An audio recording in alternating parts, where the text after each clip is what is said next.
All right, another week is damn near and we are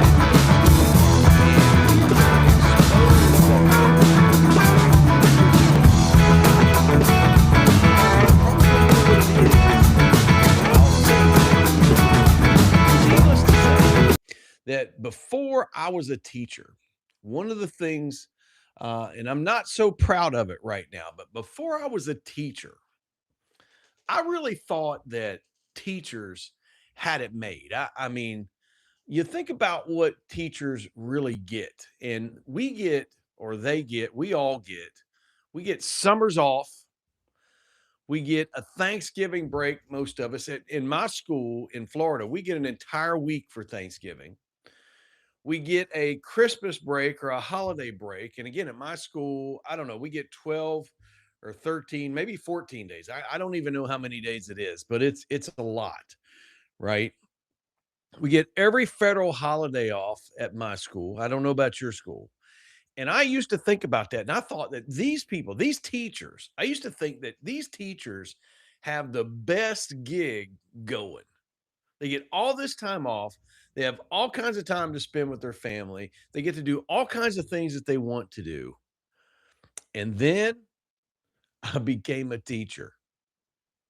And when I became a teacher, it did not take long for my opinion to change because I was faced with the reality. And I know that there's a lot of people that listen to us out there, some who are not teachers. And believe it or not, I get a lot of I don't want to say hate mail. I don't get hate mail, but I get a lot of comments and whatnot that say that we ought to quit whining because we get all this time off, or we ought to quit whining because we only work, 7.5 hours a day or 8 hours a day and stuff like this. And so for all of you that are listening and you think that it's great to be a teacher and that we've got it made, that we got it easy because we get this time off, I would challenge you to go ahead and get your certificate and jump into the teaching business because it took less than a year for my mind to change on that. There's this reality that we're the only profession that is told how lucky we are to have time off while we're sitting at home working on work that's completely unpaid for. And about that summer that we have off, I'd like to address that because most teachers don't have a full summer off. It may be true that they're not going to work, but a lot of teachers have to go to conferences, they have to go to professional development. And then most teachers, reality is they spend a lot of the summer preparing for the next school year, or they spend a lot of time getting their classroom ready because if you're anything like our school, you don't get a whole lot of time in pre-service to get into your classroom and get things going. There's all kinds of other things that teachers have to do in pre-service, and unfortunately classroom is not one of them. And so we're the only profession, I think, where people talk about how lucky we are. And the reality of it is that we're not only working, but we work unpaid. That's what we do whenever we're off the clock. So there's this unwritten or unspoken rule, however it is that you want to put it. And that rule is simple. It says that good teachers keep going no matter what the cost is. And the interesting thing about this rule is that it's not in your contract. Nobody will stand up and say it in a staff meeting. Your admin will never come and tell you this. The HR department doesn't bring it up. Nobody talks to you about it before you become a teacher. But every single teacher learns this rule regardless. And like I said earlier, I before I was a teacher, before I was in education, man, I thought teachers had it made. I thought they had the best job on the planet. And I had no idea what it meant to be a teacher. And I think that there's a gazillion people out there that have no idea what it means to be a teacher. Sarah Ann, good to see you. Thanks for jumping in. I appreciate you. I hope all is going well up in New York. You ought to be getting pretty close to having to go back to school. I think that you are. And by the way, if you're just now showing up, if you're just now getting in here, drop us a note right here and tell us these things right here. If you don't mind, tell us your grade level, your content area, and your state. Most specifically your state, not like where you live. Nobody wants to come to your house, so don't misunderstand that. But tell us your state, because I absolutely love knowing where it is that we reach people. I look at my demographics or my analytics in YouTube all the time, and it's relatively cool because we reach people in obviously the United States, all 50 states. We reach many people in Canada. We reach many people in Australia. We reach many people in Russia, Japan, and the Netherlands, and on and on and on.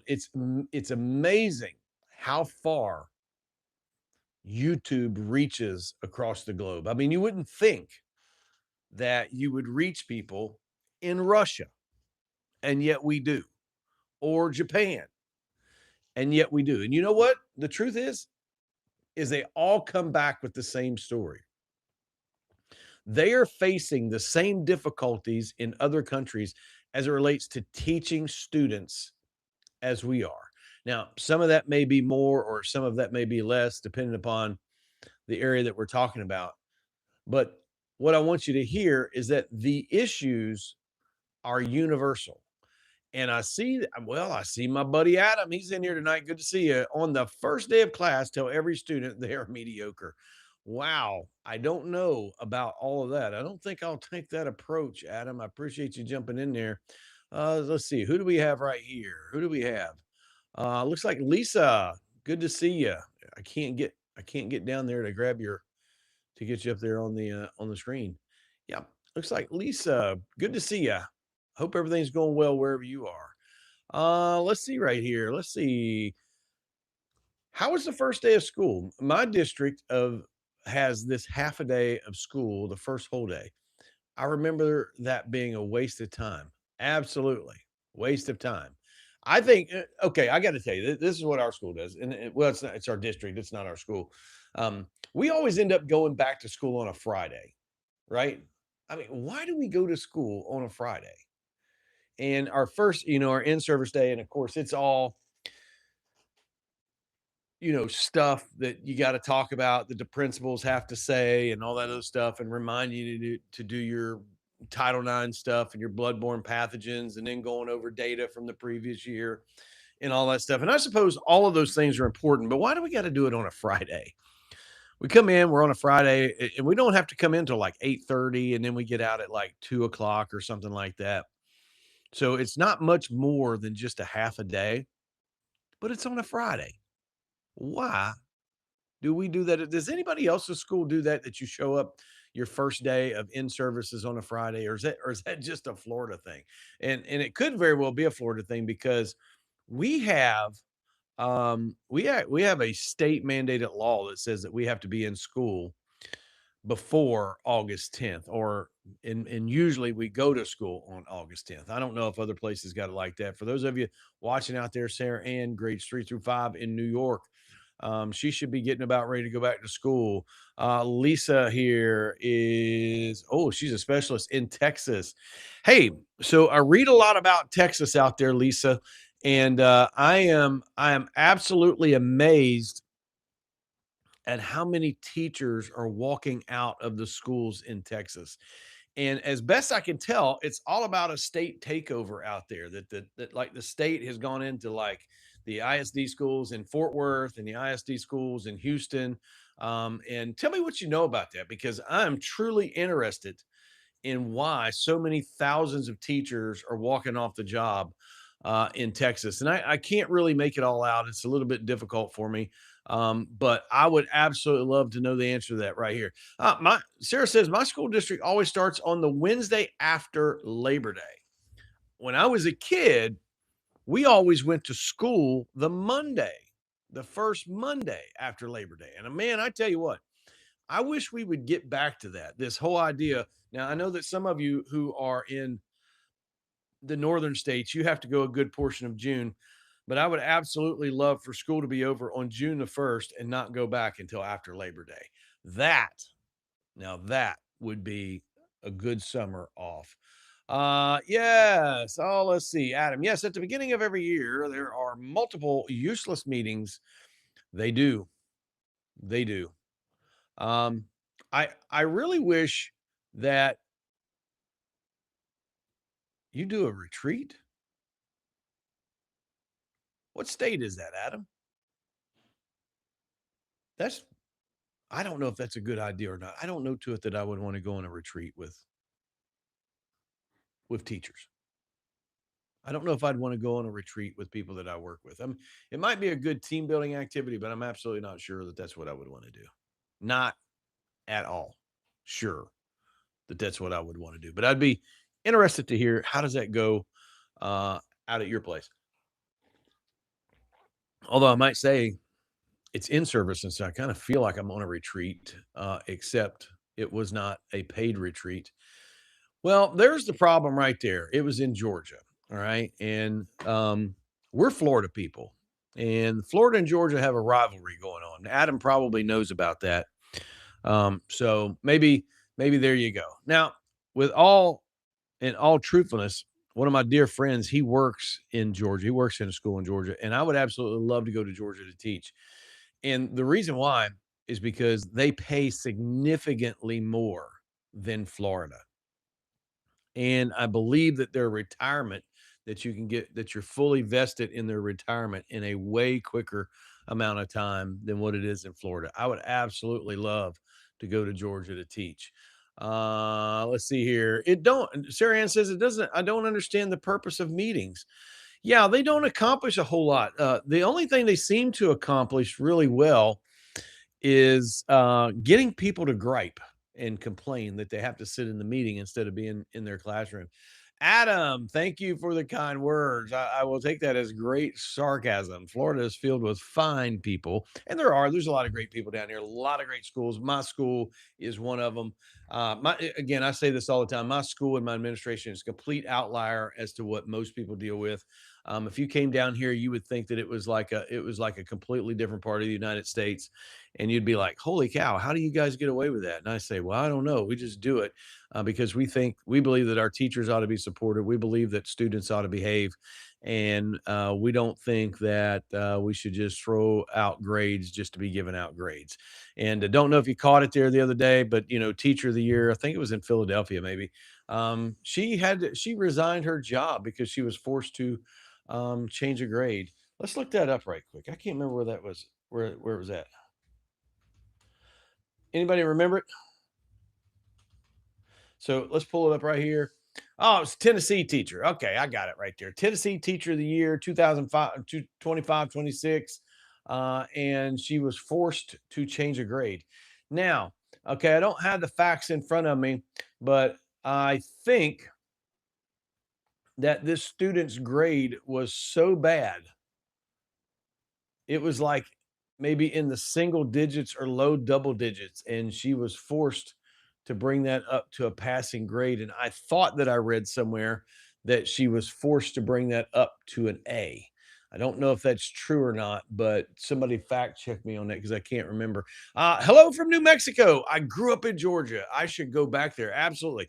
So, there's a guy on YouTube. He does a Sunday Night Live too, and he has his channel is called Teacher Class Off. He's a teacher in New Mexico, so maybe that's a resource for you right there. But if you ever want to come back this way, then come on back this way.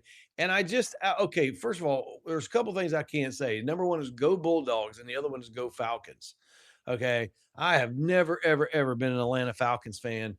I think that goes all the way back to the days whenever my wife and I we lived in North Carolina, the furthest northwest corner that you can go, not being Tennessee or Virginia. And of course, we were Panther fans, and the Atlanta Falcons were the nemesis of the Carolina Panthers, and so I just couldn't be a fan. However, a guy from this area, his name was Adrian Peterson. You probably know who I'm talking about. Played for the Atlanta Falcons. He's real popular in this area. Comes back, puts on a football camp every year for youth. My kid was a part of that camp years ago. I don't credit Adrian Peterson with my kid going on to play college football, but I would say that being around people like Adrian Peterson and others like Cornelius Ingram with the Gators, and other people like that probably did push him on in that direction. Here it is, man. Pittsburgh Pirates 14. Man, in the house. Absolutely good for that Tennessee teacher. Okay, this is silliness of coming up with these kind of policies, okay? And it is just leading to some of the things that we're talking about tonight. All right? And you know, without going into great detail, the our thesis tonight is that there is an unwritten rule that teachers work by, and it says that good teachers just keep working no matter the cost. Well, that's unsustainable. Nobody can work in those types of conditions. The NEA just put out an article the other day, and I read it, and the central ideal behind it is this: is that in America, teacher working conditions have gone down considerably. And of course, the biggest issues that they deal with are student behavior, emotional labor, the mental health of the teacher, and all of those are important. But then they go on to make a greater point, maybe a greater point, is that whatever the working conditions of a teacher, those are the learning conditions of the student. And then we wonder why this teacher the other day that put out a viral video about his kids who are seniors in high school who can't read. Well, of course they can't read, because look at the conditions that they're in. Look at the conditions that whatever conditions it is that we teach in, that's what they're working in right there. Who do we got right here? All right, I can't see it. I love him and have his books. He's from Philly originally. Gosh, I lost track of who I was talking about right there, but I appreciate that. All right. Go dogs. I don't know. I got the wrong one right there. Go dogs, boo Panthers. That hurts to the core. I mean, all the way to the core. Is my kid a bulldog? No, he played college football in Kansas. He is back nowadays. He's a little bit older now, and he's married. And he lives over in St. Augustine, and he is a firefighter nowadays. Why you go to college just to be a firefighter is beyond me, but that's what he did. All right, and he played football, and man, I tell you what, I miss those days so much. If y'all got a young kids that are involved in sports, or they're involved in the arts, or they're involved in something else, good grief, cherish that. I'm 54 years old, and unless all three of my kids start having grandbabies real soon, I'm never going to get to see another one of my progeny play a sport or be a part of anything ever again. And I tell you what, I miss that and regret it. So don't let your kids grow up too quickly. All right. So, what we're talking about right here, just to get everybody caught up, because we have a room full tonight, is we're talking about a rule. Now, nobody ever says it because nobody has to say it. The unwritten rules of education and why good teachers burn out, and how we could rewrite the contract. Not physically, not actually. They'll never give us access to the actual contract, but there's some things that we can do. All right. If you can see right here, this myth, and it's a public myth, and it's one that I used to believe wholeheartedly.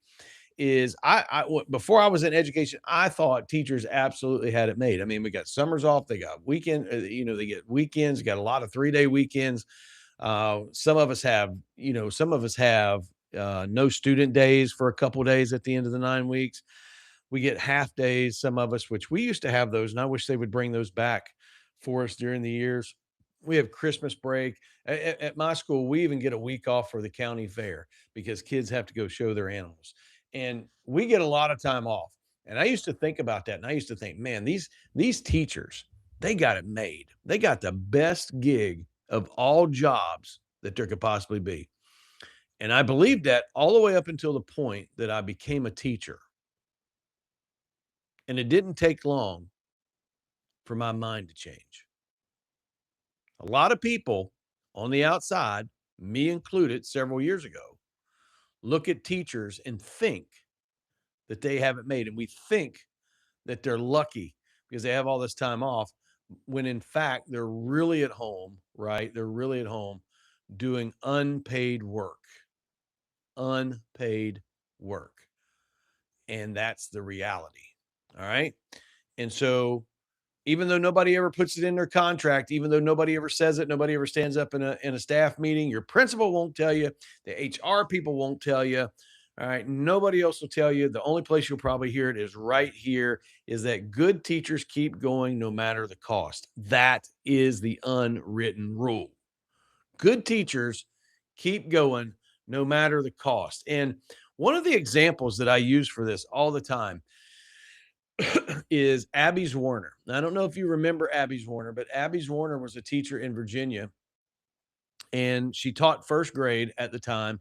And her student brought a weapon to school and ended up shooting her through the hand and then into the chest. And she went on to later file a lawsuit against her district. The district punted and blamed it all on the assistant superintendent, which is true. She sued for $40 million, but she only got 10 million. She'll never get any of that money. And then the case went for a criminal trial against the assistant principal for neglect, 8 counts of neglect. And the judge in that trial made it a point to say that Abby should have done more, and he dismissed the charges for negligence on the part of the assistant principal for not completing an adequate search of that student. And what the interesting thing is that all of the teachers raised the flag. The guidance counselor raised concerns. He bawled his eyes out in court. Everybody that needed to say something said something, and the people that could affect change refused to act. Okay. But what did Abby continue to do? She just kept going. She just kept on teaching. And I feel sorry for her because she did not feel empowered, because the student ended up having it in his pocket. She did not feel empowered and was denied permission to go over and check the student's pockets. That bothers me. And I could tell you that where I work, if there was a report of somebody, a student, having a weapon on campus, there would be nothing that anybody could do to keep us from having a full on search until we either came up with it or proved it false. But this attitude, now, most of us were not going to experience this thing of good teachers keep going no matter the cost at the same level, extreme level, as Abby's Warner did. And that's exactly the point, because a lot of what we struggle with, or the vast majority of teachers struggle with, it just seems ordinary or it seems normal. It doesn't seem like that's what's actually happening. And so, check this out.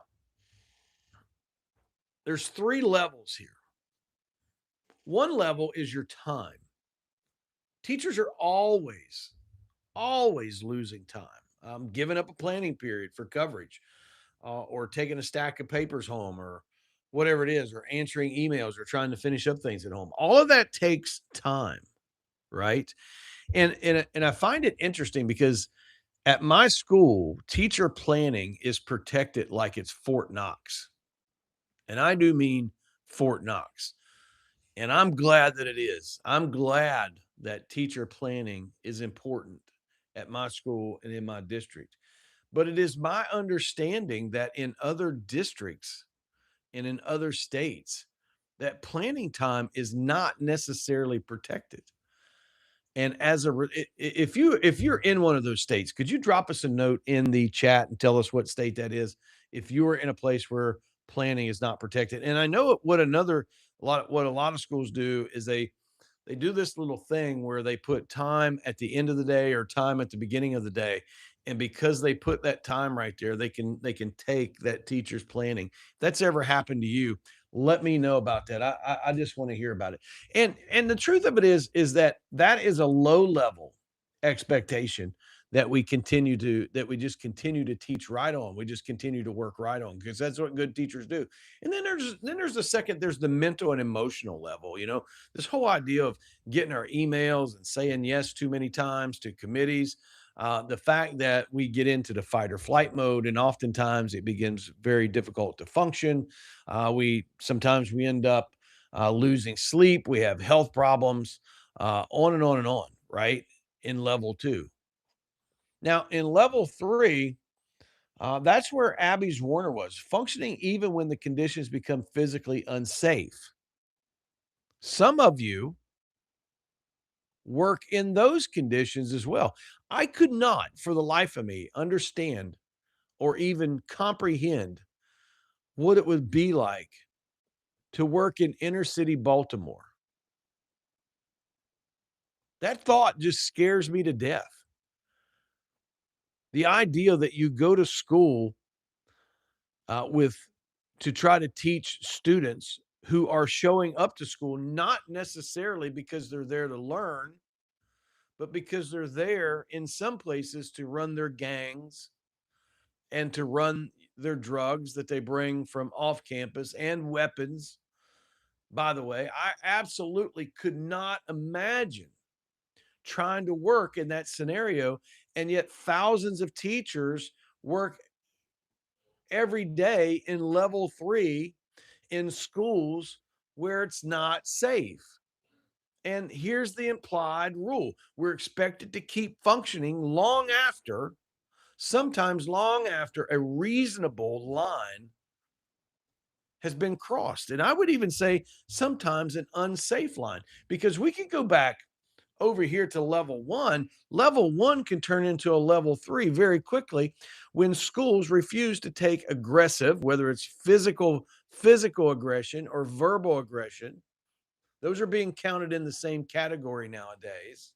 When they refuse to remove those students from teachers' classrooms, or at least, I mean, at the very least, giving the teacher a break or trying to make other accommodations. And so the question is when does this stop?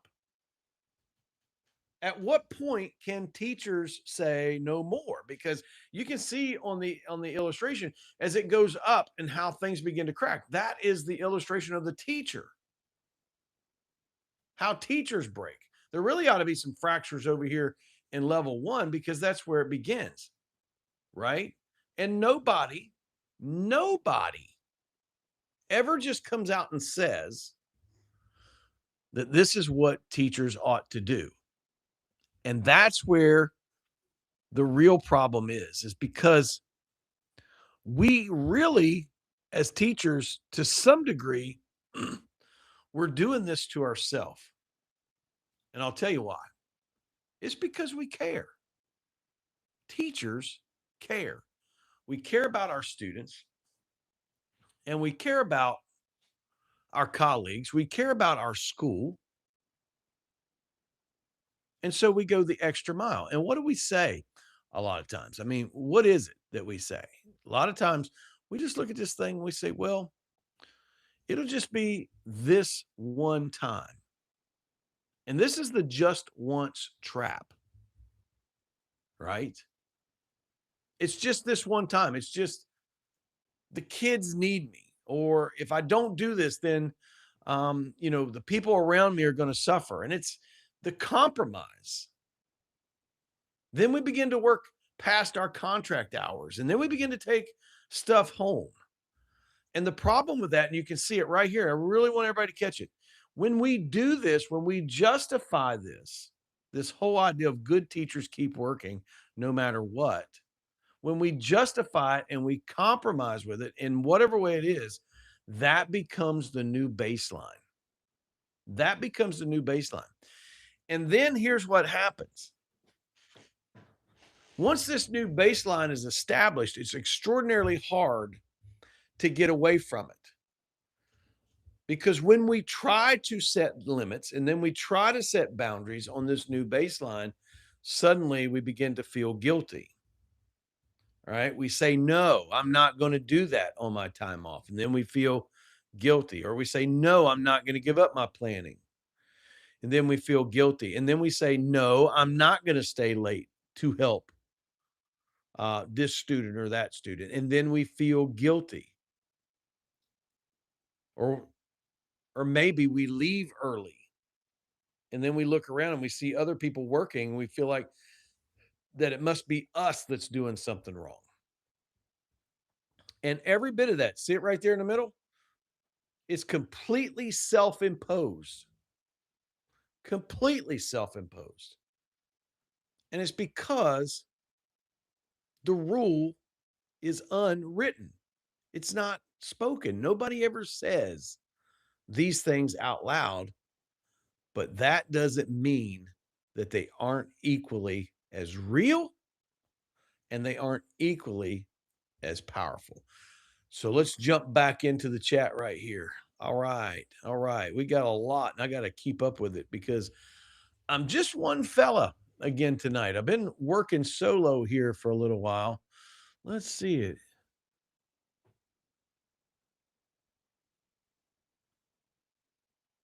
Let's see. I can't get to it. There it is right there. Sorry about that. Okay. My state is Tennessee, and I'm still wishing to teach here. There's such a thing as a building aid. I know I never heard of it before until I've never heard of a building aid either. I don't know what that is. I would assume by the sound of it that it's like a an aid that goes about through the building to different classes to help out wherever they need help on that day. Sarah Ann says, I feel like teachers are afraid of being accused of touching a student or violating a student's rights or privacy. I think for good reason too, by the way. And that's why every teacher needs to have, some personal boundaries, appropriate adult personal boundaries. I can tell you that every day, whenever we open up the news, there it is. There's another teacher in another state that's done something that they ought not do, and that is the most.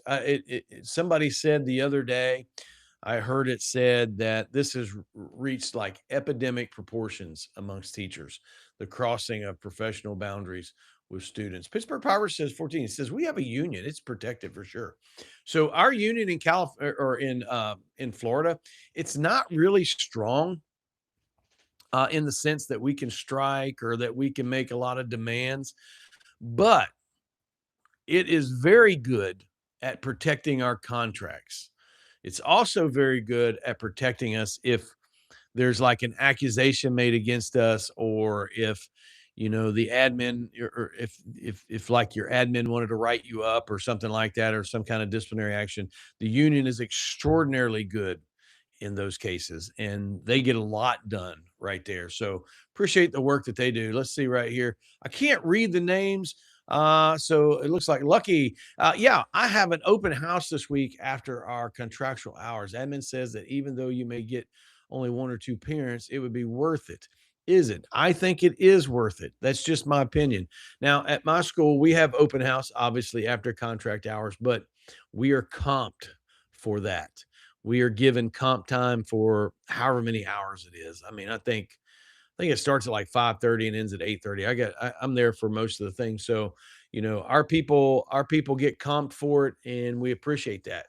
So, those things are just from district to district, but I would absolutely go to the open house. I would not miss that. It's a great time to make connection with obviously parents.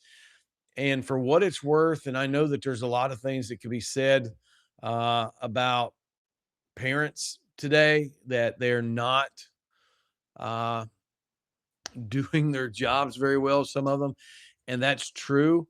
But the parent is the greatest resource that I have in order to get the thing or the things that I want out of students. As everybody here knows, I haven't been in the classroom for the last 8 years. I'm the dean of students at my school. I'm still a teacher. I'm an instructional employee.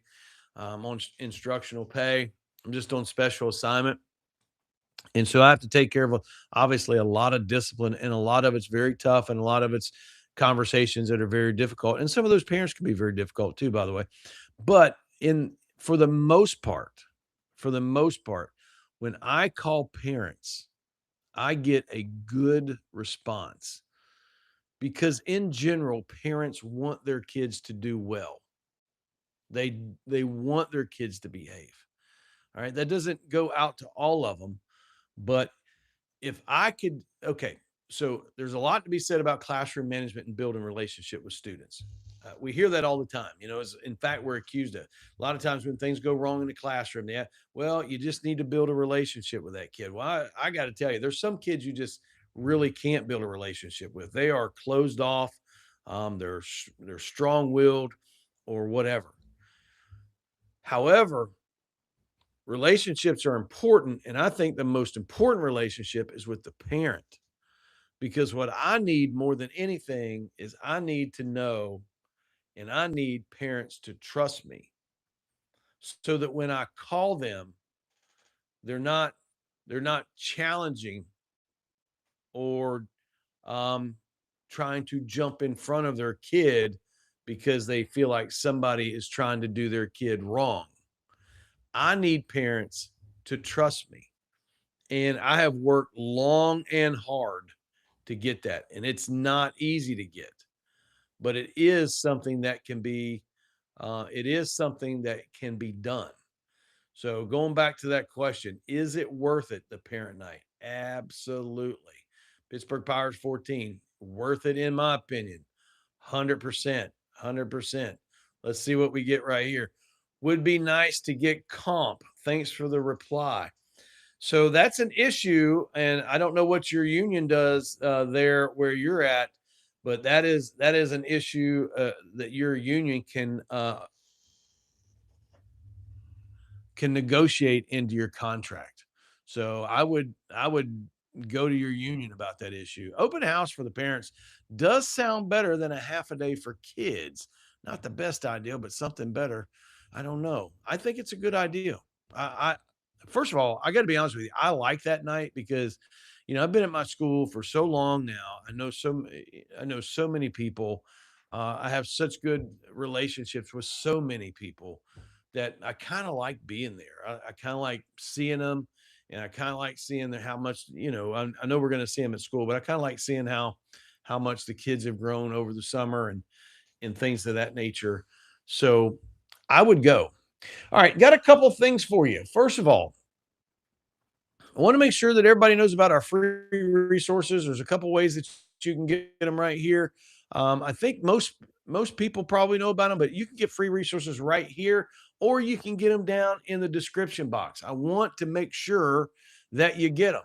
All right, because I make them specifically for teachers, specifically for you, and I desperately want you to have them. Okay, so grab them right there, or grab them in the description box, or even better, you can get them right here because I'm about to put them in the chat box, and you can just hit the link and you can go to them right here. You can grab them right there. One thing that I do want to mention to you, because Teacher Talk, while a mostly free resource, is not free to run. It costs a fortune to do this. You might want to think about it like this. Teacher Talk it's a media company. We are essentially a media company, and we create content, and it goes across, well, it doesn't go across many platforms now because my time dictated me to focus completely on YouTube. And so you will see our membership link right there. Okay, it is like $2.99 or something like that, and that helps support the cause of Teacher Talk. And let me tell you what the cause of Teacher Talk is. The cause is helping teachers who are at their last straw before walking out of a classroom. And our goal is to help teachers stay strong and keep teaching. All right. We love teachers, and we know that teaching is tough, but you don't have to suffer alone, and you're not the only one that's struggling. We want to encourage you to go ahead and join the Teacher Talk channel right here. Again, I think it's $2.99. We encourage super chats and super thanks because, again, that's how we pay the bills. All right. We have other things in ways that it can help, but essentially we take all of the money, all right, any donations that we get, and we pour it back into the Teacher Talk organization. I do not take a salary. I do not get that money personally. It doesn't come to me. It does come into Teacher Talk, but it doesn't come to me personally. So we just want to ask you to be mindful if we're supporting you, if we've encouraged you to to return the favor to us or return the blessing. Also, a lot of stuff that we talk about um, comes directly from national data. All right. So it's not just stuff that we make up or stuff that we want to talk about per se, although it is down our alley. It also comes from the things that are happening to teachers around the country. And uh, we know how much teachers are struggling because 80% of teachers nationally say that teaching has affected their mental health, right? 66% of teachers say that if they had another profession that they thought they could get hired in, they would take off and they would just simply go to that other profession. There are, about 50% of teachers or more say that they're burned out always or sometimes. And that's just the reality. And so we offer a one on one discovery call. And in that discovery call, we sit down and we talk and we work out and we begin to build a plan to help you move forward. Now, that's what I had to have, except it came a little too late and I had to do I was in it for about 3 years. It just because I was in a horrendous shape. Those of you that know, we'll get to it in a minute for those of you that don't know. So if you would consider those things. And finally, we're going to put out our suggested reading list. We haven't updated it much in a while. We're still just looking at the same old stuff right here, but we want to put that out to you so that you can see what we're reading, and some of it might help you. I'm going to make at least one recommendation here, and the recommendation is sacred rest. You see it right there at the bottom. 7 different ways or 7 different types of rest. Want to encourage you to jump in and grab in on top of that. I don't think I got my reading list in there. Did I? Did it go in? I don't think it did. Let me grab it again one more time and see if I can get it in there. I think I hit the wrong button. Just one guy over here working it tonight. Wow. We're not having any luck here tonight. Yeah, there it went in. All right. There it is for you.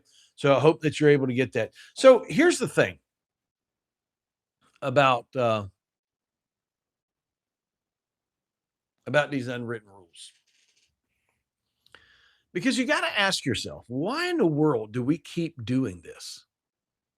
If it's not in the contract, and if it's not an expectation, or at least a spoken expectation or a written expectation, why do we continue to follow the unwritten rule?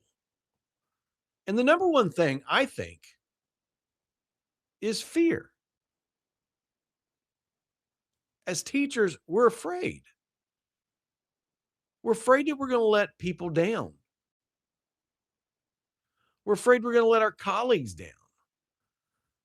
Some of us are afraid that we're going to let our administration down. And I know a lot of us would say, well, I don't care what the admin thinks. But the truth of the matter is that we do. And I'll tell you why, because we're oftentimes afraid that our not continuing to work when it's too much, to not follow the unwritten rule, that may show up in our evaluation, or that it may show up at the end of the year as a non-renewal. There's fear. There's also fear that we're going to let our kids down, that they're not going to be successful. Teachers, we love kids, or at least most do. I know some that don't. But the truth of the matter is, fear is a crippling emotion. Number two is calling confusion. And I will go to my grave saying this. Now, I catch a lot of heat on this, and I'm going to tell you why, is because when it is believed that when we say something is a calling, then you are obligated to go do it, no matter how much it costs or no matter how much it hurts. And that's where the confusion comes in. Just because we believe teaching is a calling, that does not mean that we have to sacrifice our health, our peace, our family.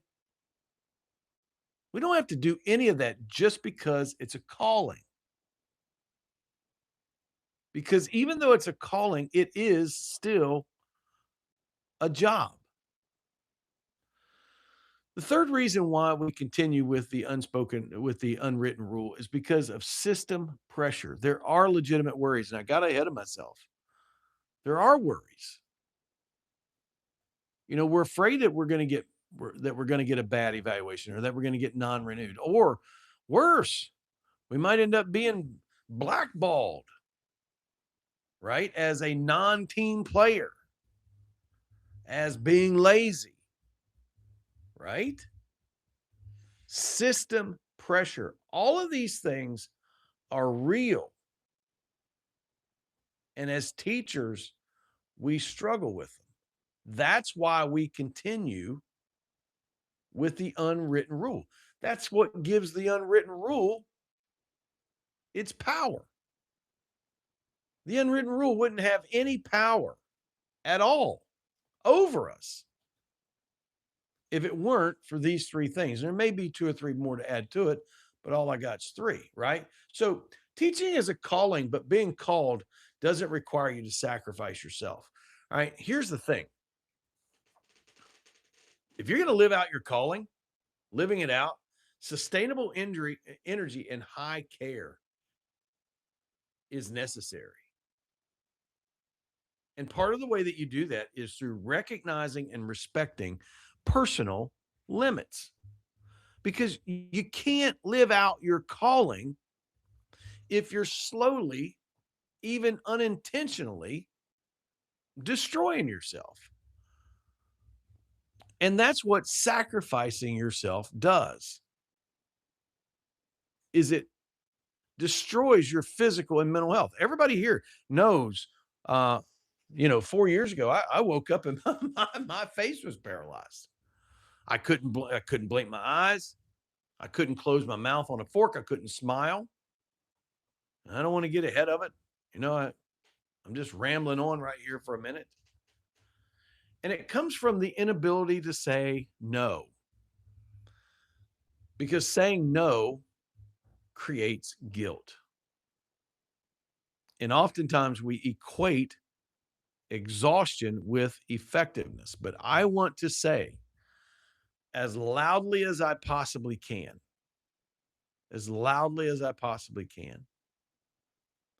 an exhausted teacher is not necessarily an effective teacher. A well-rested and healthy teacher can be an effective teacher, and most likely is. And so you have this physical toll that your body goes through, and that's what I was talking about. I mean, I wake up, I literally had to tape my eyes shut and put towels around my eyes in order to go to school. Because even though my body was screaming out that something is wrong, something's happening, I was so dedicated and so committed to my school, my position, to my students, to the thought of promotion, that nothing, and literally nothing, and when I say nothing, even to the point of having a facial paralysis, just waking up and your face is paralyzed, could not stop me from getting to school. And I went every day. I hurt so bad that I absolutely could not stand sometimes to be awake. Now, my doctor said that I didn't have a stroke, but I don't know if that's true or not. I think I did. My family thinks that I did. The kids at school sure thought I did. They would come up to me and they were like, I was the varsity softball coach at the time. They'd come up to me and say, "Hey, coach, what happened? What's wrong with your face? Did you have a stroke?" Or they'd come up, the other kids would come up, "Hey, Miller," because the kids at school, they call me Miller. I don't mind it. Some of you would, and that's okay because if you do, I would respect that. But I don't mind the kids call me by the last name, and they come in and say, "Hey Miller, what's wrong? Did you have a stroke? What's wrong with your face, man?" And man, I was angry too at the time. It was unhealthy completely, right? It was all I could do, and yet I followed that unwritten rule. That unwritten rule that says good teachers keep on going no matter the cost. And many of you have done that. Many of you are doing that right now. And I want you to know that it's dangerous. And more than that, I want you to know that you don't have to do that. And we're going to get into that in just a minute. Let's jump over to the chat because we've got a lot of bit going over there. Let's see what we got going on here. Let's see. Pittsburgh Pirates 14. I'm driven to be the best in the building. That's my problem too, buddy. I'm a type A and I want to take on like all the projects and get all the stuff done. You know what I mean? I mean, at the time, I was the administrator for summer school, the dean of students, the athletic directors, the varsity softball coach. I did all the grounds and maintenance stuff, in particular during the summer, taking care of the baseball field, the football field, made sure it was in immaculate condition, the practice fields, the campus. That's what I did. Okay. Um, because I wanted to be, like you said right there, Pittsburgh Pirates 14. I wanted to be the best on the campus. And I was driven to that. Um, and it cost me. So you have nothing to fear if you are truly grounded in God. I absolutely agree with that. 100%. No doubt about it. Oh, let's see. My friend right here. I can't see the names because the screen is so small, but I'm hanging on by a thread and I understand exactly where you're at. And I want to share a couple things with you.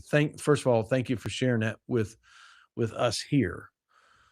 But I want to share with you that even though you're hanging on by a thread, all is not lost because there's hope. There's a better day on the other side of this. And I'm not saying that it's not going to be difficult getting there. And you have at least come to a place tonight where you can be supported. You can be supported even further. Again, all of our free resources, I want to encourage you to go grab them. I'm going to throw it up here on the screen right here if I can find it right quick. All of our free resources, you can get them right there at that QR code. There's other resources there too. You can grab them right there, or you can get them down in the description, or I put them in the chat just a little bit ago. Either way, you can go get them because they truly are helpful. Sometimes you get these free resources and they're just, a little bit of a Google Doc with, this, that, or the other. Mine are not. Mine are developed guides that are intended to provide help. And I want you to invite you to go get those. Another thing you can do is you can book a discovery call. It's one-on-one with me. All right. And we begin to develop in that discovery call, we begin to develop a plan to get you from where you are to where you want to be. I want to encourage you to jump in there and grab that if that's something that you'd like to have right there, because you do not have to suffer alone. And that's what I want you to hear. Pittsburgh Pirates 14. He agrees to something. I just don't know what it is. Hard to say, but it is good to see him in here tonight. Once again, I don't mean to beat it down because this is not a sales program, but I just want to talk about channel membership and how that benefits Teacher Talk and how that continues to benefit other teachers, because it does cost money to create resources. It does cost money to keep the channel running at the level that it's running right now, which is like full speed ahead. The money does not pay me a salary. I do not get a salary. All of it is put back into the Teacher Talk organization. Some of the things that we're trying to do right now is, first of all, I want to be able to create more videos to be able to put out during the month. Right now, currently, I'm running out of steam, and I'm getting out 3 this month, or 4. I did get out 4 this month. A couple months ago, I only got out a couple, and I'm running out of steam. And the reason why is because of how long it takes to edit videos. I don't know if anybody out there is a video editor, but if you know how to edit videos really well, I want you to send me an email to right here. I'm going to post it right in the chat. I want you to send me an email and send me like a copy of something that you've edited so I can see it, because I can I can literally record a video in like a couple of minutes. Well, if it's a 15-minute video, I can record it in 18 minutes, right? I can get it done. But it takes sometimes 6, 8 hours to video that so that it looks like, something that is professional. And it's just killing me. I can't do it anymore. I'm trying to get to 5,000 subscribers so that I can hire a video editor. So I'm in the again, it goes back into the business. Let's see. Pittsburgh Pirates, exhausted doesn't equal effective. 100%. Thank you for the agreement on that. What do we got right here? Let's get down to it. All right. Our district has been taken over by the state. I teach in a self-contained classroom. Administrators are making our department adhere to the same standards as general ed. We have our own curriculum. Wouldn't your students be on access point in self-contained classroom if you have those things? That's what we have in Florida. And access points are basically they are modified curriculum. And our students, our self-contained students, they do not meet the same standard as gen ed students. Again, they're access points, so they are modified. Oh, and I missed it up there. Teacher Kelly, good to see you. I missed you up there. Holy cow. I want to get her up because she is a great friend. She runs a great channel. And it's, you see the name of it right there, Teacher Kelly Tag. Check her out because she's got some good stuff over there that potentially everybody will be interested in. So if you get a second, go over there and see what she's got going on right there. All right. So how are we going to get out of this garbage? How are we going to get out of this rule that good teachers keep going no matter how bad it gets? How are we going to do that? And the answer to that is not as hard or as simple as one might think. And the answer is boundaries. Boundaries. And I want you to know that boundaries are not the enemy of good teaching. Boundaries are what make good teaching sustainable. All right. Everybody here knows that Teacher Talk is a faith-based organization. All right. And our foundational verse is Proverbs chapter 4, verse number 23, that says, above all else, guard your heart, for everything you do flows from it. All right. And there's a couple of things that I want you to notice is that number one, we're admonished to guard our heart. Now, the heart is not, or at least in Hebrew literature, does not refer to the muscle that's in our chest. The heart in Hebrew literature refers to our command center, the person that we really are, the place where our intentions and our motives and our actions and reactions, the place where all of those reside. That's what the heart is. And he says to guard it. And that implies value, because we don't guard things that are cheap. We don't guard things that are unwanted. But there are some things that need to be guarded. It is important to guard your health. It is important to guard your family. It's important to guard your mental and emotional peace. It's important to guard your ability to teach. All of those are worth guarding. And he says, above all else, the writer of the Proverbs says of first importance, not one of the things that you should guard or not, put it on the list to be guarded, but that above all else, you would guard your command center. And the reason why is because everything you do flows from it. Your behaviors, your actions, your reactions, your presence in the classroom, all of your creativity, your patience, all of that flows from your command center, which is highly valuable. And when the command center gets overrun or overtaken by this unwritten rule, then eventually the things that flow out are not good things. They're not positive things. Rather, it's we become cynical, we become jaded.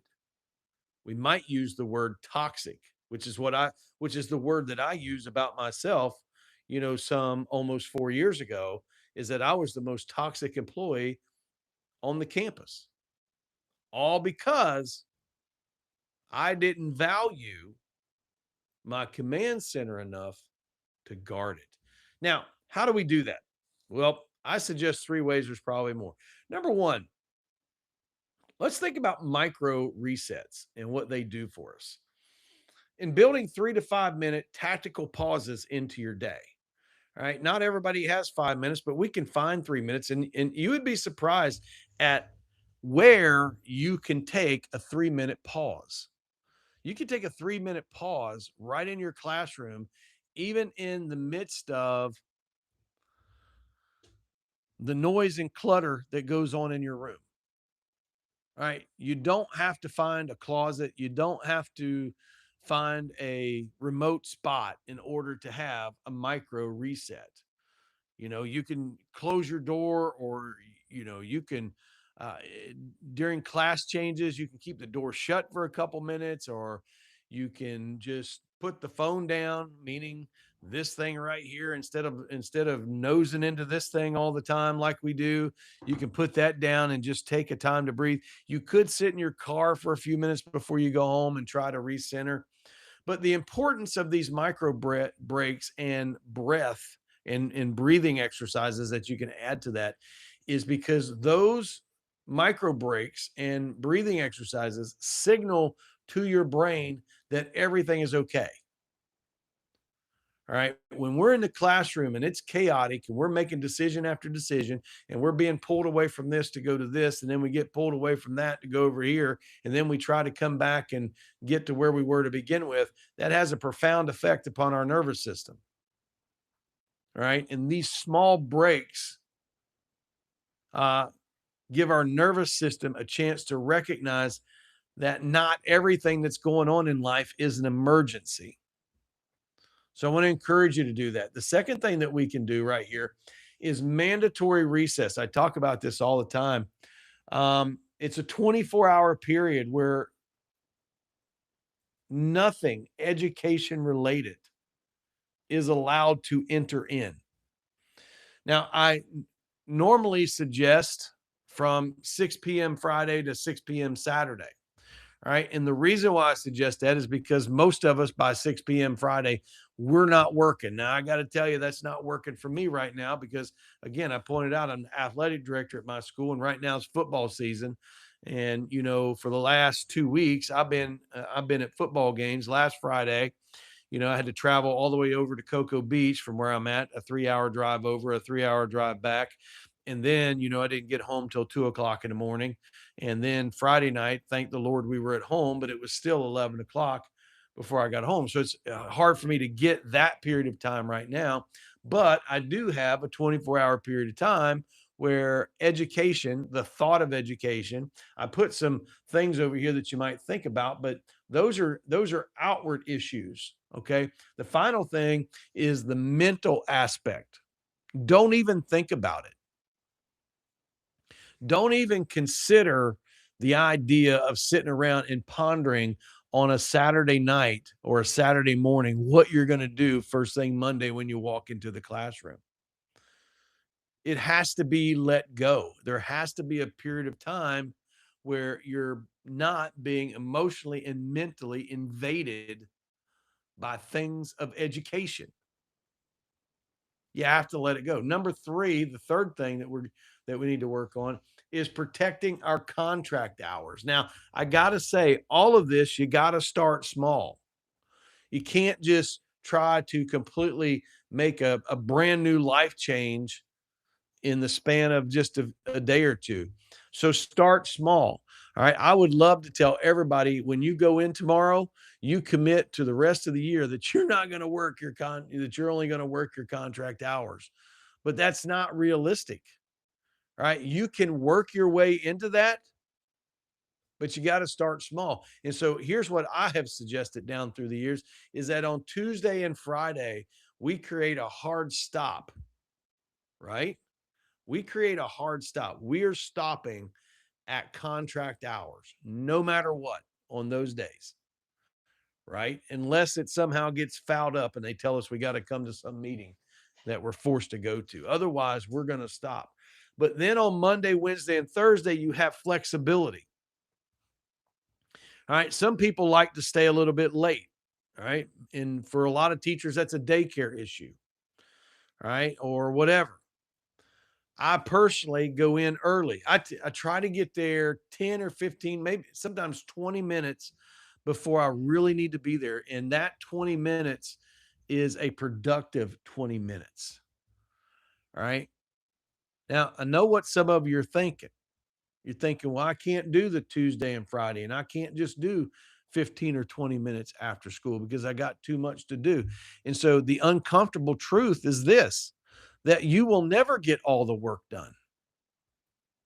There's always going to be something to do.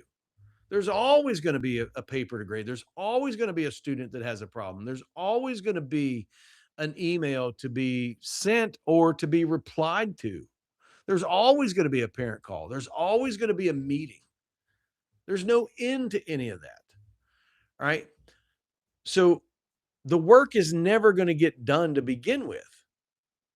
And what I'm saying is that you have to put work in its place.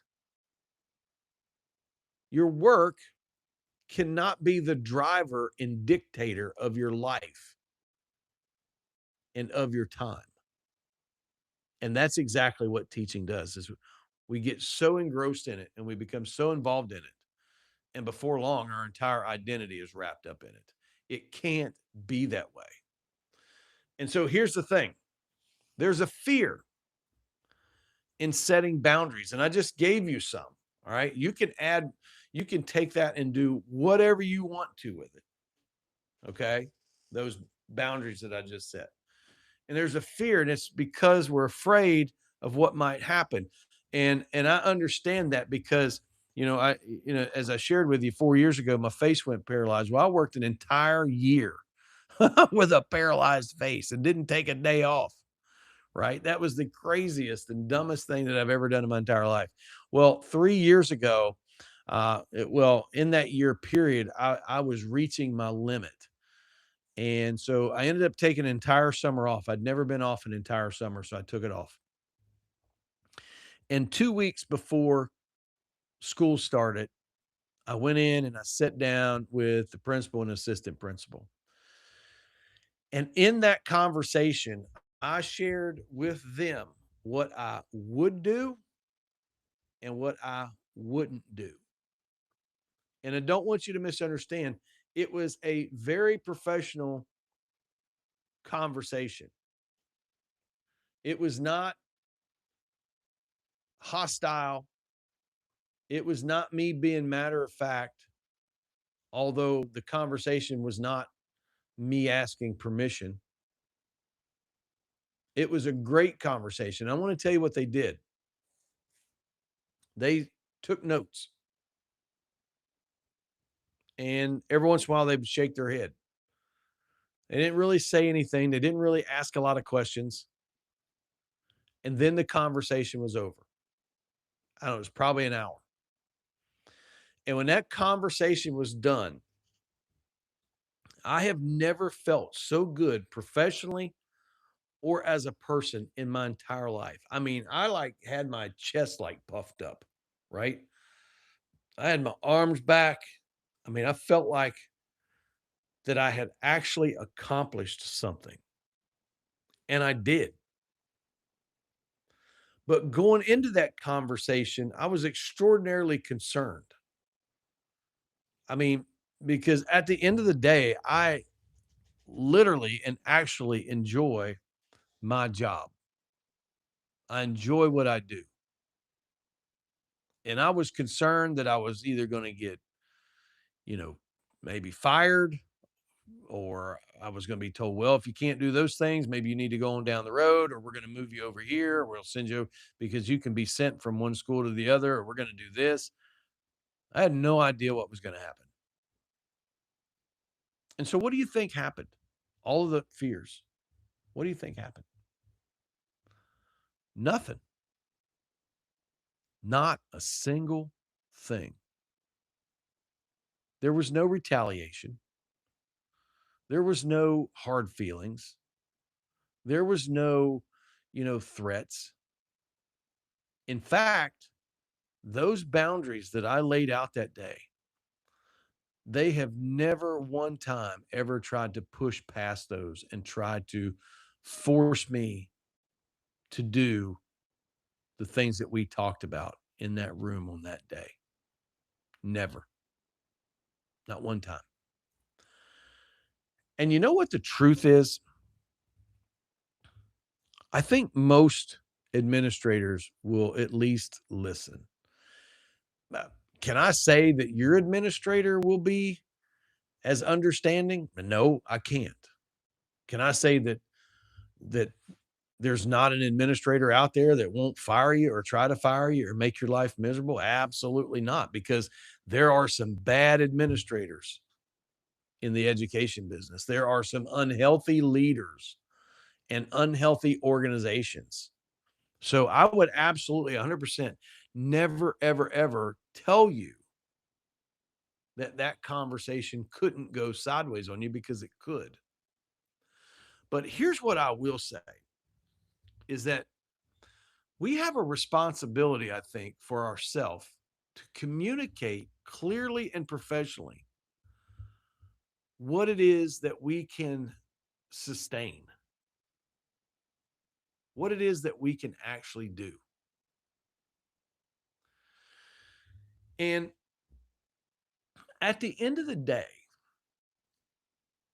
most of the time, why we don't have boundaries, the reason why we don't get boundaries set is not because the administrator told us that we couldn't or took some sort of action against us, but we decide that for them. And here's what I mean: because we never bring it up.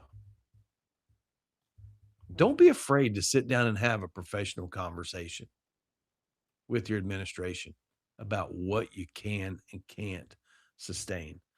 The unwritten rule, this unwritten rule needs to die. And it needs to die right now, tonight, because sometimes, most of the time, maybe all the time, the most healthy thing you can do is stop, draw a boundary and stop.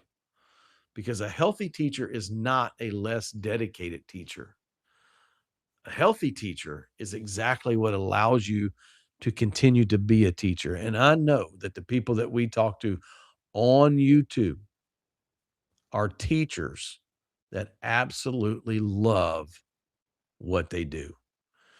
And so I want to encourage you a couple things right here.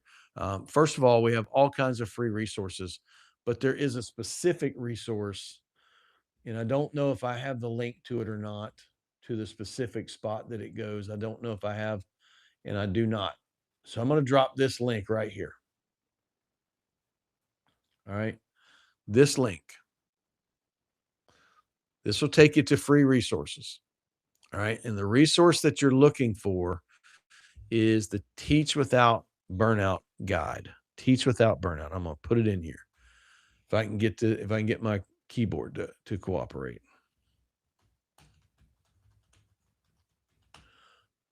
All right. I want you to go grab that. Okay. That's it. That is a great guide for you. It's free. It's 100% free. And it is always free. And then there's another thing that I want you to do, because if you're ever going to survive, then you have to learn the power of enough. You have to know and be able to have a metric that tells you when you've done enough. And that helps you cut through all of the guilt, that helps you cut through all of the shame, and it helps you cut through all of the different things that we struggle with as teachers. And it's based upon 5 rules to help you get your life. I say your life back under control. I don't know, don't mean to say it that way, but 5 rules that'll help you get things under control. And I just dropped it right there in the chat. And I want you to go grab that. Okay. I want you to go get it and get it there with you. All right. We've been in here an hour and 16 minutes, and I have talked myself completely out of air and completely out of voice almost. And I want to appreciate you. Want to thank y'all for dropping in tonight. And we will be back next Sunday night at 7 p.m. But until then, my name is John, your guide to surviving teacher burnout. And I want you to stay strong and keep teaching.